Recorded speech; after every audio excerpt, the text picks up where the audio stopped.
La Commissione è una finestra sul mondo delle donne, perché ci sono le rappresentanze sindacali, ci sono le rappresentanze datoriali, ci sono le rappresentanze delle associazioni di volontariato che aiutano le donne in difficoltà, e anche ci sono tutti i delegati regionali, per cui diciamo che abbiamo veramente un parterre che ci porta nel mondo delle donne.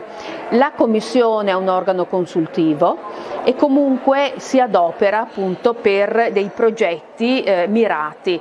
Noi abbiamo istituito 6 tavoli di lavoro in accordo con l'assessore Elena Donazzan, e fra questi tavoli di lavoro ce n'è uno molto importante che è quello della rete delle pari opportunità.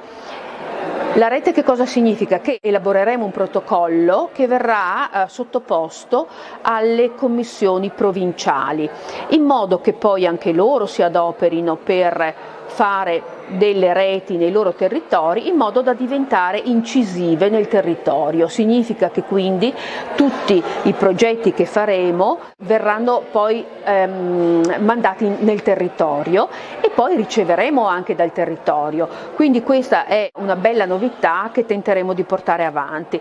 Poi un altro tema importante è il tema della denatalità. Dobbiamo lavorare molto sui servizi alle donne che decidono di avere un figlio, che sono appunto gli asili nido, tutte quelle strutture che aiutano le donne a poter avere figli e anche lavorare e anche fare carriera, perché credo che per la donna sia un diritto inalienabile poter lavorare, poter fare carriera, quindi servizi a favore della natalità.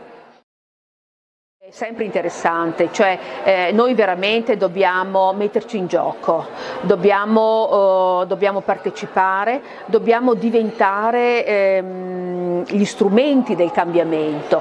Quindi nel momento in cui ci si trova insieme si può sempre trovare delle idee nuove, si può sempre trovare una sinergia nell'attività che poi si porterà nel territorio. Quindi ben vengano queste cose, perché è un momento veramente costruttivo.